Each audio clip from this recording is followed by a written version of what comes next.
Hello friends, welcome back to Shashi Vantasala. ఈరోజు వీడియోలో fruit కస్టర్డ్‌ని ఎలా ప్రిపేర్ చేసుకోవాలో చూపించబోతున్నానండి. ఈ సమ్మర్‌లో చల్లచల్లగా ఫ్రూట్ కస్టర్డ్ తింటూ ఉంటే చాలా టేస్టీగా ఉంటుందన్నమాట. ఈ ఫ్రూట్ కస్టర్డ్ తయారు చేసుకోవడం పెద్దగా టైం ఏం పట్టదండి. ఇక్కడ నేను సింపుల్ ప్రాసెస్‌లో ఈ ఫ్రూట్ కస్టర్డ్‌ని ఎలా ప్రిపేర్ చేసుకోవాలో చూపించబోతున్నాను, చూసేయండి. ముందుగా స్టవ్ పైన బౌల్ పెట్టుకొని అందులోకి క్రీమ్ మిల్క్‌ని 1 లీటర్ తీసుకోవాలి. ఇలా పాలన్నీ కూడా బౌల్‌లోకి వేసుకున్న తర్వాత చివరగా ఇలా కొద్దిగా పాలని పక్కన పెట్టుకోవాలి. తర్వాత మంటని మీడియం ఫ్లేమ్‌లో పెట్టుకొని పాలని మరిగించుకోవాలి. ఇప్పుడు పాలు మరిగేలోపు వేరే ఇంకొక బౌల్ తీసుకొని అందులోకి 2 టేబుల్ స్పూన్స్ కస్టర్డ్ పౌడర్‌ని తీసుకోవాలి. అలాగే ఇంతకుముందు మనం కొద్దిగా పాలని పక్కన పెట్టుకున్నాం కదా! ఆ పాలని ఈ కస్టర్డ్ పౌడర్‌లోకి వేసుకొని ఈ కస్టర్డ్ పౌడర్ ఉండలు కట్టకుండా బాగా మిక్స్ చేసుకోవాలి. ఈ విధంగా కస్టర్డ్ పౌడర్ అంతా కూడా బాగా కలిసే విధంగా కలుపుకున్న తర్వాత, ఇప్పుడు ఈ బౌల్‌ని పక్కన పెట్టేసుకొని, ఇప్పుడు మనము స్టవ్ పైన పెట్టుకున్న పాలు కూడా మరగడం స్టార్ట్ అయిపోయాయండి. ఇలా పాలు మరుగుతున్నప్పుడు పైన మీగడ కట్టకుండా మధ్య మధ్యలో కలుపుకుంటూ మరిగించుకోవాలనమాట. ఇలా పాలని 2, 3 నిమిషాల సేపు బాగా మరిగించుకున్న తర్వాత, ఇందులోకి ఒక అరకప్పు చక్కెరని వేసుకోవాలి. లేదంటే మనం తినే స్వీటుకు తగినట్లుగా కూడా పంచదారని యాడ్ చేసుకోవచ్చండి.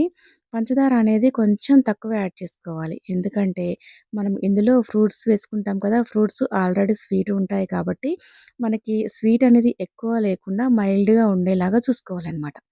ఇప్పుడు ఈ పంచదార అంతా కూడా బాగా కరిగిపోయేంత వరకు కరిగించుకున్న తర్వాత, మనం ముందుగా కలిపెట్టుకున్న కస్టర్డ్ పాలని వేసుకోవాలి. ఇలా పాలు వేసుకునేటప్పుడు మళ్ళీ ఒకసారి అంతా బాగా మిక్స్ చేసుకొని, ఇప్పుడు ఈ కస్టర్డ్ పాలని పాలల్లోకి యాడ్ చేసుకోవాలి. ఇలా పాలల్లోకి కస్టర్డ్ పౌడర్ వేసుకున్న తర్వాత, ఇప్పుడు అంతా కూడా ఒకసారి బాగా కలిసే విధంగా కలుపుకోవాలి. ఈ కస్టర్డ్ పాలని ఒక 3, 4 నిమిషాల పాటు లో ఫ్లేమ్‌లో కొంచెం చిక్కబడేంత వరకు మరిగించుకోవాలనమాట.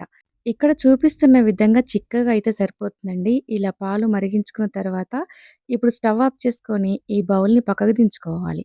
ఇప్పుడు ఈ పాలన్నీ కూడా పూర్తిగా చల్లారేంత వరకు చల్లారపెట్టుకోవాలనమాట.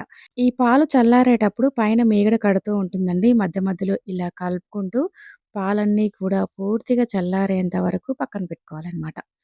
ఇక్కడ నేను పాలు మొత్తం కూడా పూర్తిగా చల్లారిన తర్వాత చూపిస్తున్నాను చూడండి. చల్లారినంక మనకి పాలు ఇంకా చిక్కగా అయ్యాయన్నమాట. ఇప్పుడు మూత పెట్టి ఈ పాలని ఫ్రిడ్జ్‌లో 2 గంటల సేపు పెట్టుకోవాలి. ఈ ఫ్రూట్ కస్టర్డ్‌లోకి నేను తీసుకున్న ఫ్రూట్స్ అండి. 1 కప్పు గ్రేప్స్, 1 యాపిలు, ఒక దానిమ్మకాయ, ఒక బనానా. ఫ్రూట్స్ అనేవి ఇక్కడ నేను 4 రకాలు తీసుకున్నానండి. ఇవే అని కాదు, మనకి ఏ ఫ్రూట్స్ నచ్చినా కానీ వాటిని ఫ్రూట్ కస్టర్డ్‌లోకి యాడ్ చేసుకోవచ్చనమాట. ఇప్పుడు మనము ఈ ఫ్రూట్స్ అన్నీ కూడా కట్ చేసుకొని పెట్టుకోవాలి. ఇక్కడ నేను 2 గంటల తర్వాత ఈ కస్టర్డ్ పాలని ఫ్రిడ్జ్‌లో నుంచి బయటికి తీశాను. 2 గంటల తర్వాత చూడండి, మనకి ఈ కస్టర్డ్ పాలు ఇంకా చిక్కబడ్డాయన్నమాట. ఇలా పాలు చిక్కగా ఇంతకంటే కూడా ఎక్కువగా చిక్కగా అయ్యాయి అనుకుంటే, ఇందులోకి కాగబెట్టి చల్లారబెట్టిన పాలని యాడ్ చేసుకోవచ్చనమాట. ఇలా కస్టర్డ్ పాలని అంతా కూడా ఒకసారి బాగా కలుపుకొని, ఇప్పుడు ఇందులోకి మనం కట్ చేసుకున్న ఫ్రూట్స్ ముక్కల్ని యాడ్ చేసుకోవాలి.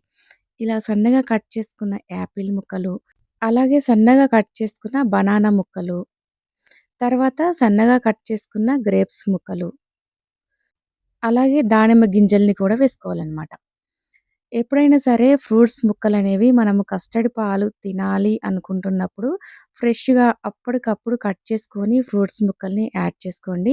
అప్పుడైతేనే టేస్ట్ బావుంటుందనమాట. అలాగే ఇందులో ఒక 3 టేబుల్ స్పూన్స్ జీడిపప్పు పలుకుల్ని వేసుకోవాలి.